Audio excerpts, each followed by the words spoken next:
Hello बच्चों, देखो आपका जो चैप्टर है जैव प्रक्रम, इसमें आपने अब तक पाचन और श्वसन, ये बच्चों आपने अच्छे से पढ़ लिया है। अब हम संवहन समझेंगे, किस तरह से ट्रांसपोर्टेशन होता है मटेरियल्स का मनुष्य के अंदर।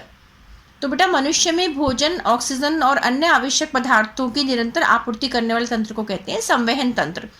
और आप इसको अच्छे से देखिए कि संवहन तंत्र के मुख्य अवयव पता होना चाहिए कौन कौन से पार्ट्स हैं। हृदय, रक्त नलिकाएं, जिसमें धमनी और शिरा, और वहन माध्यम मतलब जिसके थ्रू ये संवहन होगा, वो हो गया रक्त और लसिका।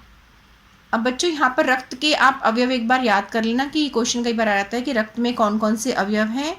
तो दो प्रकार के अवयव, ठोस और द्रव। रुधिर कणिकाएं ठोस अवयव में आती है, द्रव में आता है रक्त के अंदर प्लाज्मा। ठीक है। रुधिर कणिकाओं में red blood cells, white blood cells और प्लेटलेट्स। इसमें से रेड ब्लड सेल्स जो होती हैं वो बहुत इंपॉर्टेंट है, क्योंकि उसमें ऑक्सीजन की कैरिंग कैपेसिटी, सारी हीमोग्लोबिन इसमें प्रेजेंट होता है।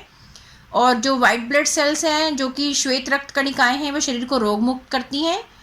और रक्त की जो प्लेटलेट्स हैं वो थक्का बनने में हेल्प करती हैं।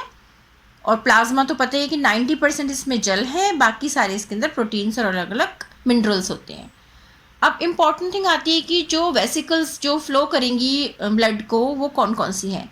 दो प्रकार की होगी, धमनी और शिरा। तो धमनी और शिरा में आपको ये ध्यान देना है कि धमनी कैसे काम करेगी और शिरा।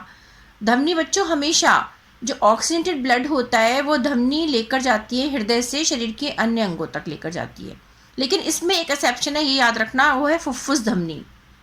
ये आप देखेंगे कि फुफ्फुस धमनी जो होती है, इसको मैं बड़ा करके दिखा रही हूँ, वो अपवाद है, वो प्योर ब्लड लेके नहीं जाती, वो इम्प्योर लेकर आती है ना। और ये कहाँ पर होगी, फेफड़ों में। और शिराएं जो होती हैं वो अनऑक्सीकृत रुधिर को लेकर जाती हैं, कहाँ से, बॉडी पार्ट से हार्ट में ले आती हैं। और इसमें भी एक एक्सेप्शन हो गया, वो है आपका फुफ्फुस शिरा का। ये हमेशा प्योर ब्लड लेके जाएगी हार्ट से फेफड़ों पे।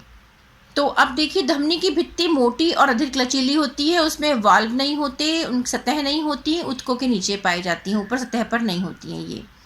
और शिरा की भित्ति कम मोटी, कम लचीली होती है, वॉल्व होते हैं, सतही होती है, सुपरफिशियल। ओके।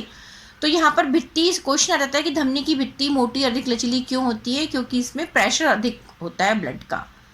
तो ये बहुत ध्यान से आप इसको समझना। नेक्स्ट थिंग देखिए, ट्रांसपोर्टेशन कैसे होगा। तो जो मानव के अंदर रुधिर परिसंचरण तंत्र है आपका, उसमें आपका बेटा दो तरह का दोहरा परिसंचरण हम इसे कहते हैं। ये देखो हार्ट का डायग्राम दिखाया है कि किस तरह से हार्ट के अंदर 4 चैम्बर्स हैं, और एक तरफ होता है निलय, एक तरफ होता है आलिंद, और दायां आलिंद और बायां आलिंद, और बायां निलय और दायां निलय। इस तरह से आप देख पा रहे हैं। इसको हमेशा ध्यान रखना, बच्चे कई बार कंफ्यूज हो जाते हैं बायां दायां करने में। तो उधर लेफ्ट है, उधर राइट है। और ये देखिए, ये सबसे इम्पॉर्टेंट है, महाधमनी, लेबलिंग में ध्यान रखिएगा। और किस तरह से वॉल्स दिखाए हैं। ये फुफ्फुस धमनियाँ और फुफ्फुस शिराएं, जिसकी बात अभी ऊपर हुई थी कि एक्सेप्शंस होते हैं, कौन सी प्योर लाएगी और कौन सी इम्प्योर लाएगी। ओके। और ये सेप्टम बीच में से डिवाइड कर रहा है। ओके। और ये देखिए महाशिरा, ये वाली जो पोर्शन है वो महाशिरा की तरफ जा रहा है। तो ध्यान से इसको बनाना। अब देखें परिसंचरण होता कैसे है, क्योंकि मानव का जो हृदय है ना, वो एक पंप की तरह कार्य करता है और सारे शरीर में रुधिर का परिसंचरण करेगा। तो आलिंद की अपेक्षा निलय की पेशी भित्ति जो होती है मोटी होती है, क्योंकि निलय को पूरे शरीर में अधिक रक्तचाप से रुधिर भेजना होता है। इसको अंडरलाइन कर लेना, ये इंपॉर्टेंट थिंग है। क्लियर। अब देखेंगे परिसंचरण कैसे हुआ। सबसे पहले जब आपने सांस ली तो फेफड़े जो थे, फेफड़ों के अंदर आपकी कैसा आ गया ब्लड, ऑक्सीजनेटेड ब्लड हो गया। ठीक है। वो कहाँ चला गया, वो फुफ्फुस शिरा, आप देख रहे हैं यहाँ पर, शिरा जो है वो ऑक्सीजनेटेड ब्लड लेकर आती है, जो कि बाएं आलिंद में डाल देती है।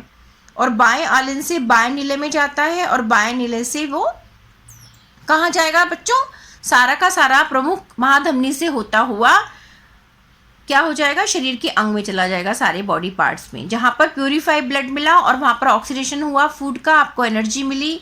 और ऑक्सीडेशन के बाद जब कार्बन डाइऑक्साइड रिच ब्लड होता है, वो जो शिराएं होती हैं वो लाकर सारा का सारा दाएं आलिंद में देती हैं, और दाएं आलिंद से दाएं नीले में जाता है, और दाएं नीले से वो फुफ्फुस धमनी द्वारा, आप देखिए यहाँ पर वी ऑक्सीजनीकृत रुधिर को लेकर जाएगी, डीऑक्सीजनेटेड ब्लड इसके अंदर आया है, इसको दायां निले से कहाँ चला गया, फुफ्फुस धमनी में, और फुफ्फुस धमनी से वो चला जाता है सारा फेफड़ों में, और फेफड़ों से डीऑक्सीजनेटेड मतलब कार्बन डाइऑक्साइड जो होती है वो बाहर नॉस्ट्रल्स के थ्रू बाहर निकाल दी जाती है।